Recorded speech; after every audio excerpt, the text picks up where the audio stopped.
Political జంక్షన్లో పోలీసులు struck అయిపోతున్నారు. నేతల ఆధిపత్య పోరులో పావులుగా మారుతున్నారు. కీలక సమయాల్లో ఉన్నతాధికారుల నుంచి సహకారం లేకపోవడంతో వారి పరిస్థితి ముందు నుయ్యి వెనక గొయ్యిలా మారింది. నెల్లూరు జిల్లాలో గతంలో ఎన్నడూ లేని విధంగా పొలిటికల్ చట్రంలో ఖాకీలు ఇరుక్కుపోతున్నారు.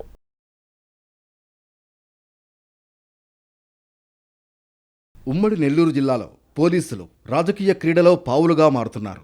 అధికార పార్టీ నేతలు చెప్పినట్లు వినకపోతే బదిలీలు, సస్పెన్షన్లు వేటు పడుతుందన్న ఆందోళన పోలీసుల్లో కనిపిస్తోంది. కూటమి ప్రభుత్వం అధికారంలోకి వచ్చిన తర్వాత పోలీసుల డ్యూటీ స్టైల్ పూర్తిగా మారిపోయింది. పోలీసు ఉన్నతాధికారుల ఆదేశాలు ఓవైపు, అధికార పార్టీ ప్రజాప్రతినిధుల సిఫారసులు మరోవైపు, ప్రతిపక్షం నుంచి నేతల హెచ్చరికలు ఇంకోవైపు వస్తుండటంతో ఏం చేయాలో అర్థం కాక తీవ్ర మానసిక వేదనకు గురవుతున్నారు.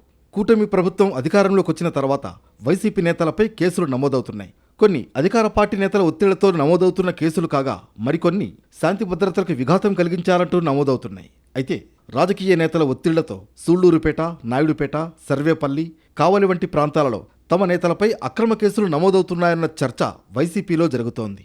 కొందరు పోలీస్ అధికారులు అధికార పార్టీ నేతలు చెప్పినట్లు వింటూ మనస్సాక్షిని వదిలేసి పనిచేస్తున్నారన్న విమర్శలు కూడా వైసీపీ నేతల నుంచి వినిపిస్తున్నాయి. ఇంత చేసినా అధికార పార్టీ నేతలు సంతృప్తి చెందడం లేదని తెలుస్తోంది. వన్ సైడ్ చేయాలని ఆదేశిస్తున్నారట. వైసీపీ నేతలపై కేసులు పెట్టి వారికి టార్గెట్గా మారిపోయారని కొందరు ఖాకీలు సన్నిహితుల దగ్గర చెప్పుకుని ఆవేదన చెందుతున్నారు. ఇటీవల ఓ సబ్ డివిజన్ పరిధిలోని సీఐతో పాటు ఎస్ఐని అధికారులు సస్పెండ్ చేశారు. మైనర్పై అటెంప్ట్ జరగకుండా పోక్సో కేసు కట్టి నిందితులుగా ఉన్న సస్పెక్ట్ షీటు ఉన్న వ్యక్తిని అరెస్ట్ చేసిన పోలీసులు అందుకు బాధ్యులుగా సర్కిల్ ఇన్స్పెక్టర్తో పాటు ఎస్ఐపై వేటు వేశారు. అయితే తమకు సంబంధం లేని కేసులో తమపై సస్పెన్షన్ వేటు వేశారని సదరు అధికారులు తీవ్ర మనస్తాపానికి గురవుతున్నట్లు తెలుస్తోంది. తమపై సస్పెన్షన్ వేటు వేస్తుంటే సదరు ఎమ్మెల్యే ఏమీ చేయలేకపోయారని, కనీసం పోలీసు ఉన్నతాధికారులు కూడా మద్దతుగా నిలవలేదని, వారు నివేదిక పంపితేనే తమపై వేటు వేశారని సస్పెన్షన్కు గురైన అధికారులు ఆవేదన చెందుతున్నారు.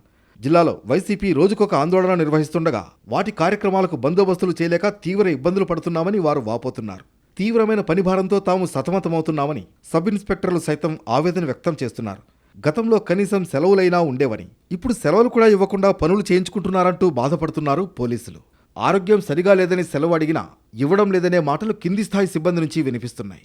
పార్టీల ఆధిపత్య పోరులో ఖాకీలు టార్గెట్ అవుతుండగా సదరు రాజకీయ నేతల నుంచి సహకారం ఉండడం లేదని కొందరు ఉద్యోగులు ఆవేదన వ్యక్తం చేస్తున్నారు.